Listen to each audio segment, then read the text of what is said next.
Hello students, this is Taranum Jahan. Hope everyone are fine over there. So today I'm here to start up the new chapter from your geography. I think we have finished the first chapter. Now we are going to begin with the second chapter. Hope you people are going to understand this. So let's begin with the chapter 2 for the class 8 geography NCRT. Land, soil, water, natural vegetation and wildlife resource.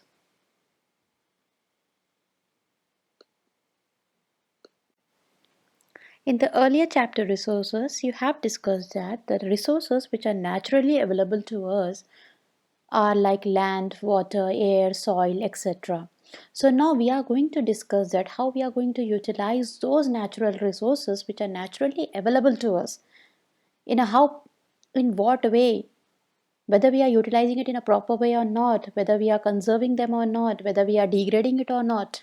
All these things we are going to discuss under this chapter, how we are utilizing the natural resources. So the first natural resource which is naturally available to us is land. And if you see in the globe, 3/4 of the globe is covered with water and only 1/4 of the land is available to us in order to utilize it. 1/4 in the sense 29% of the land is available to you all people in order to utilize it. Out of that, half of the land is inhabitant, half of the land is used by the population, and the remaining of the land which has been left out as apart from the population and the inhabitant, the other remaining land is like water bodies, plains and rivers. So how we are going to utilize this 1/4 of the land? When the half of the land is inhabitant, half is completely utilized by the population for buildings, factories and all, and the remaining is water bodies, plains and the rivers. So the land which is available to us and inhabitant. What is inhabitant? Inhabitant is nothing but the land which is covered with the hot deserts, frozen lands or arctic areas. All those areas are called as inhabited lands. So even the distribution of the population also depends upon the land. If the land is proper, if it is well fertile, then definitely the population is more over there. If the land is not fertile, then the population even never feels like living over there. So even the uneven distribution of the population in a different part of the world is mainly due to the varied characteristics of the land and climate. Now let's see how land is utilized. Land is used for the various purpose like agriculture, building, factories, roads, etc. So the various purpose in which way the land is being used is called as land use. We have seen land. What is land? The natural resource that is available and how much land is available to us. We have discussed about that. Then we have seen that what is land use. Now we'll discuss over here the common property resource, that how land is divided on the basis of private land and community land. Private land is a land which is owned by one person for the private property for building his own house, and community land is a land which is owned by more than one person. And usually these community lands are used for growing herbs, medicines, fruits, nuts, etc. Change in the land use over the time. Now how the land use is being changed day by day. As the population is increasing, the land is decreasing day by day because of the unlimited wants of the human beings. Land is varied everywhere. The quality of land changes in different places due to the rise in population. The demand also increases when the population is increasing, because of which the land area has been limited, due to which we are facing many problems like landslides, soil erosion. Quality of the land is also decreasing day by day. Now we have seen the problems that are faced just because of the growing population. What are the problems? That was landslides, soil erosion, and the quality of the land was decreasing. Now, how to conserve this? How to save our land now? So, there are certain things that have been given that these are the things in order to conserve the land. What is it? The first one is afforestation, nothing but planting more trees, because deforestation is a problem. So we have to come up with afforestation by planting more and more trees.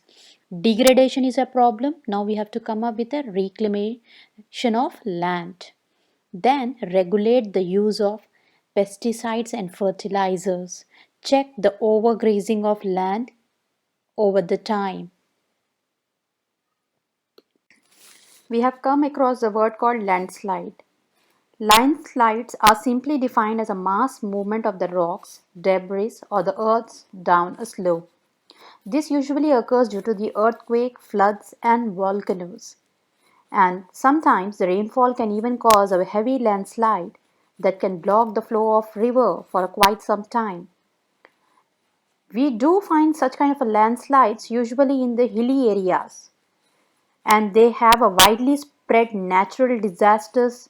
If we often hear this kind of a natural disasters mostly in the newspaper regarding the landslide in the hilly areas. Mitigation techniques. Advancement in scientific techniques has empowered us to understand what factor causes landslide and how to manage them. Some broad mitigation techniques of landslides are as follows: hazardous mappings to locate the area, to know where the landslide prone areas are. Hence, we can avoid building settlements over there. Construction of retention of walls to stop from slipping the upper layer of the soil.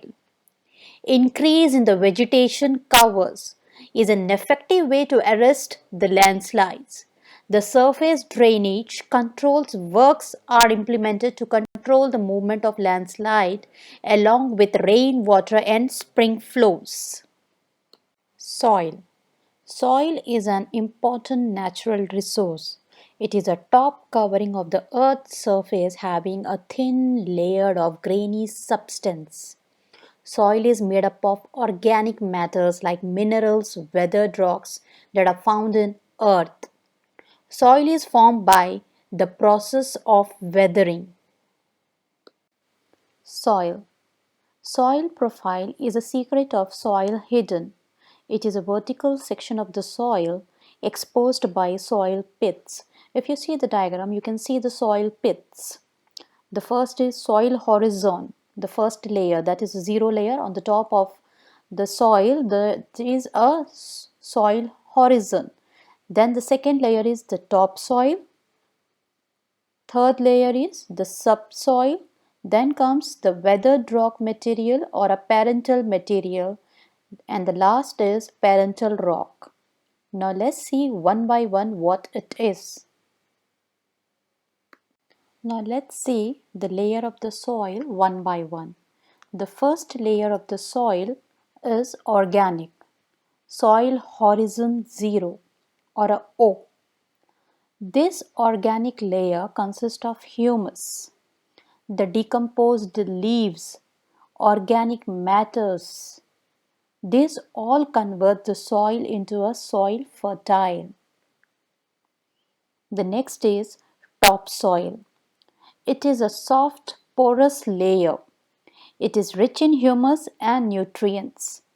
It is a shelter for all the living organisms like worms and rodents. Plant roots grow in this layer. Then the next layer of the soil is the subsoil. Subsoil is a hard and compact layer. Roots are bigger. Plant extend till this layer. This layer contains many minerals. Then the next is the parent material. They are weathered rocks. Here we find cracked, big rocks. These are also called as rock fragment. Then comes the parental rocks or a bedrock. This layer is very hard. These are unweathered rocks.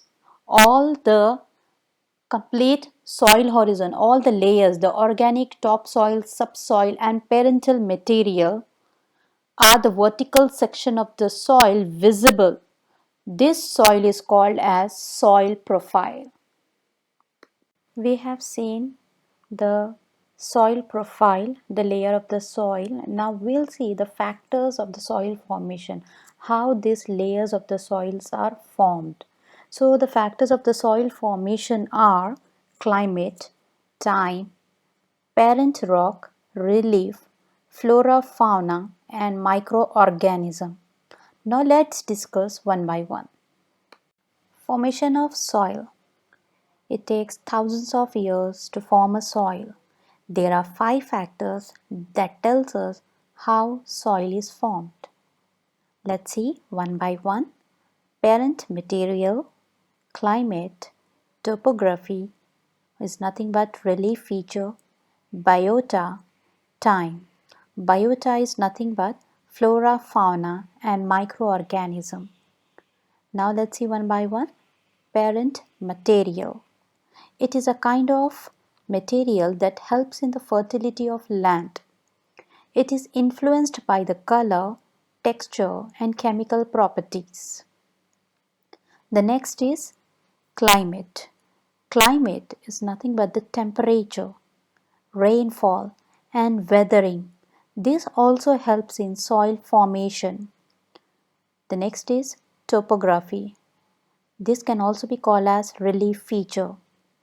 It is the shape of land, like how in hilly areas we find mountains on the top and sand on the earth on the down area, that is the depth area of the mountains. Then comes your biota. Biota is nothing but the flora, fauna and microorganism. It is nothing but the humus, the dead animals, the decay of plants, animals and even humans. Time. Time determines the fertility of soil. Soil develops more quickly during the humid region than in the dry regions. Degradation of the soil. Deforestation, overgrazing, overuse of chemicals, fertilizers, or pesticides, rainwater, landslides, and floods are the factors which leads to the soil degradation. Excessive use of fertilizers and highly yield crop variety is also a cause of soil degradation and leads to loss of fertility of soil. Soil conservation. Soil conservation refers to the protection, efficient use of the soil and preservation of soil resources. Some methods to conserve soil quality are mulching, contour barriers, rock dams, terrace farming, intercropping, contour plowing, and shelter beds. Now let's see one by one the soil conservation. The first one is mulching. What do you mean by mulching? It is a method in which the bare ground between plants is covered with a layer of organic matters like straws. This helps to trap moisture in the soil and moderate the soil temperature. The next method for the conservation of the soil is contour barriers. It is a method in which stones, grass, and soil are used to build barriers along with the contours that trenches builds in front of the barrier to collect water. This prevents water to flow down the contour and wash away the soil. The next method for the conservation of the soil is rock dams. Rock dams are the dams created from rocks that are arranged in a pile to slow down the flow of water and prevent the formation of gullies. This reduces the soil erosion. Next step for conservation of the soil is terrace farming. Terrace farming is where broad flat steps, terraces, are made on the steep slopes to grow crops. It reduces the surface runoff and soil erosion. The next, intercropping. Intercropping is a cultivation method in which two or more crops are grown in the same field. The crops are grown proximity in alternate rows. It is widely practiced in China to reduce soil erosion due to rainwash. To improve the fertility of the soil, mixed farming and crop rotation can also be used. Contour plowing. It is a method in which the land is plowed parallel to the contours of slopes. This creates a barrier that prevents water from flowing down the slopes. The last conservation of the soil method is shelter belts. Shelter belts are the rows of trees planted to check the wind movement to protect the soil cover. It is practiced in coastal and dry areas usually. After the land and the soil, the natural resources that are naturally available to us, the next natural resource which is available to us naturally is water. Now how we are going to utilize this water, how we are going to conserve this water, in what way we are degrading the water, all this will be discussed under the side heading water. Water. Water is a vital renewable resource. Earth is called a water planet because, as the beginning of the class, we have discussed that the earth is covered with a 3/4 of water and 1/4 of land.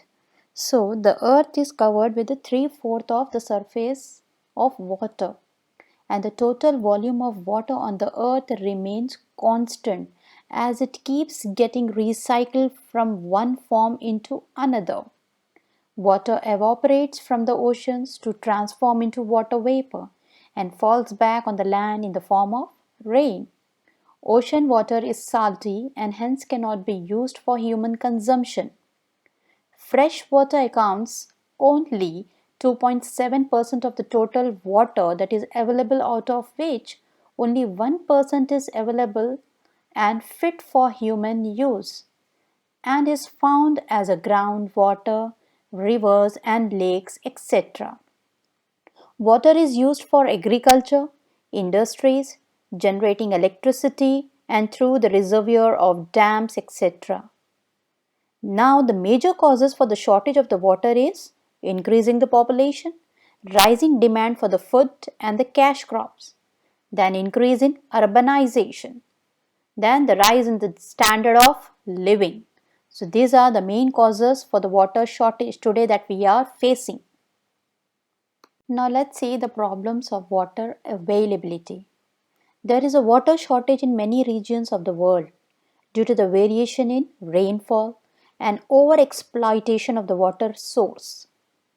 Contamination of water can be due to agriculture chemicals or industrial influence, release of untreated or semi-treated sewages. So usually countries which are located near the areas where you don't have much rainfall are most susceptible to drought and face great problem of water scarcity. Global warming are at high risk now. Industrialization are also lead to the shortage of clean water. Conservation of water resource.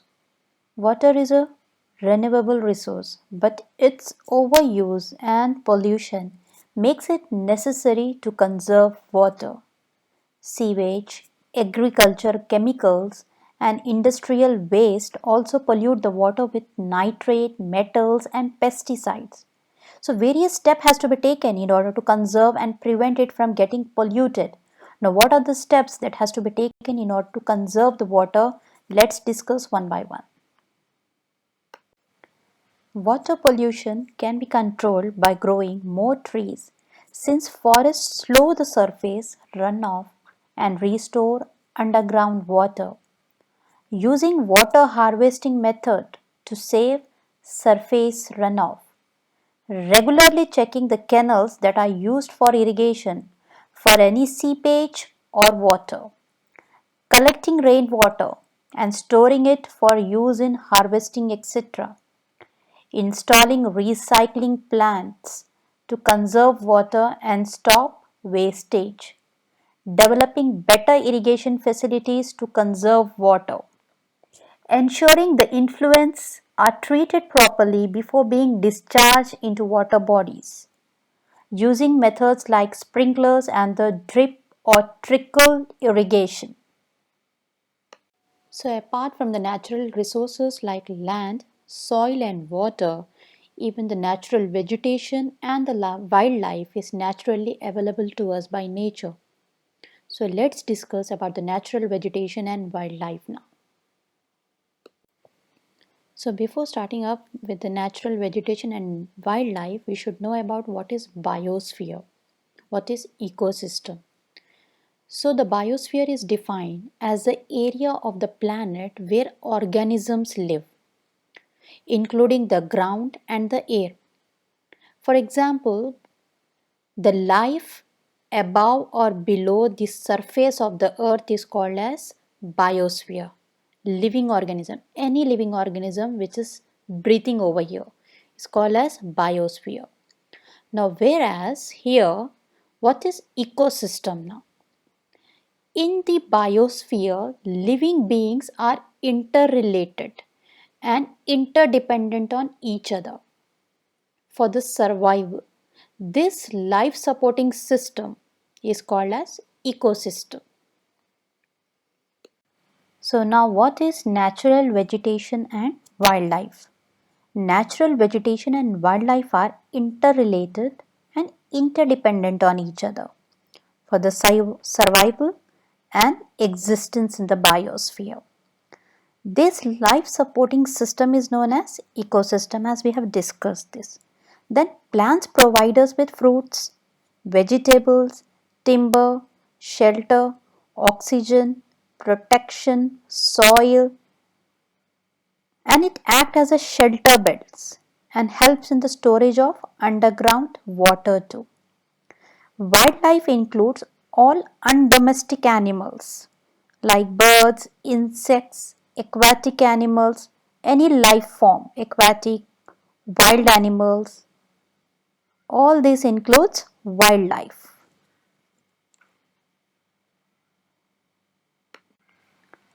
Distribution of natural vegetation.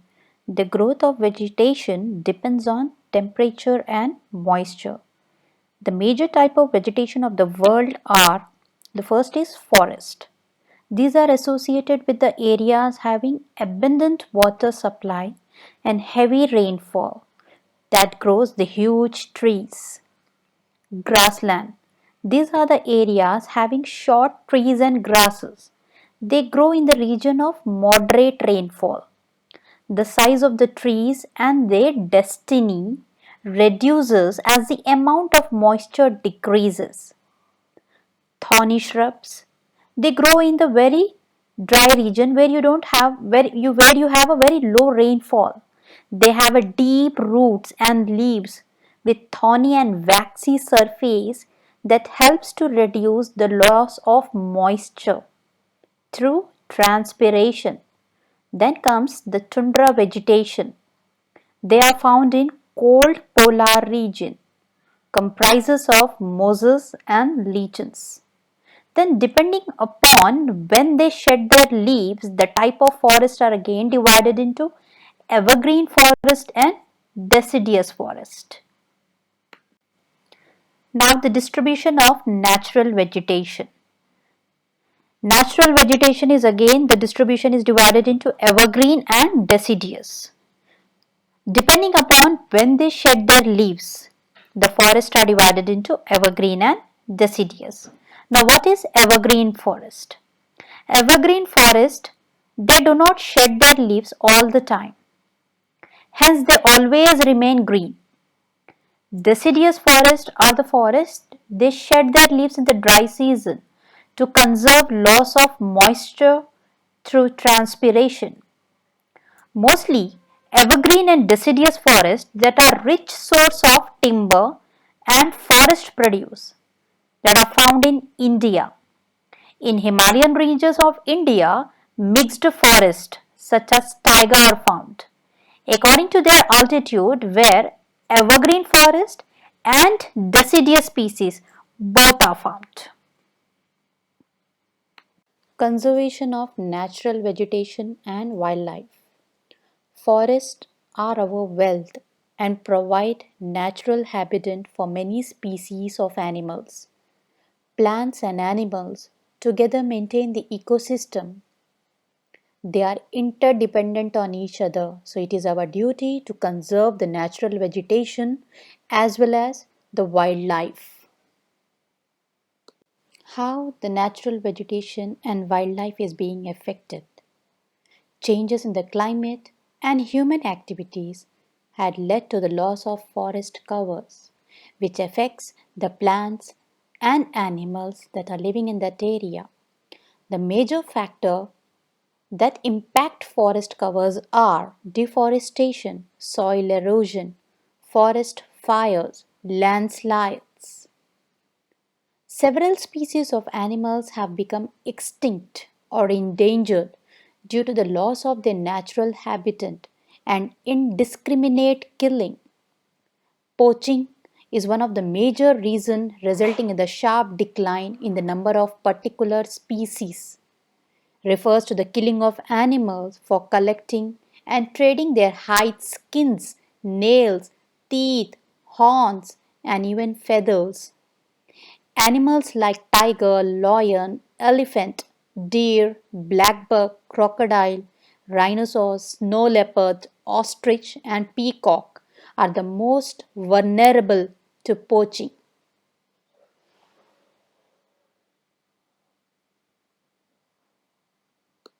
Forest fires. These are the threat to both the plants and animals living in that region. These are mainly caused by lightning or by human carelessness.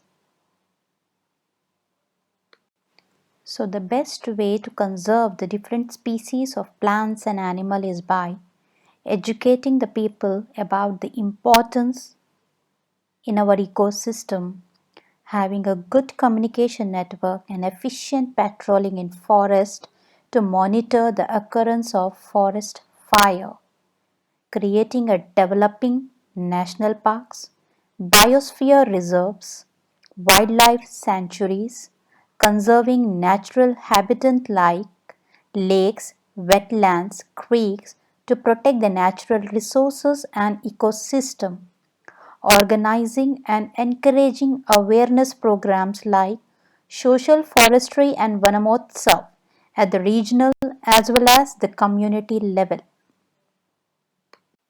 So here these are some of the important questions that have been given to you all people. Do write all the questions and the answers in your registers. With the help of this PPT, you can answer all the questions. So do take the help of this PPT and try to answer all the questions. Hope everyone has understood the chapter Natural Vegetation and Wildlife. So whatever the questions will be given to you, please try to answer with the given PPT in your copies.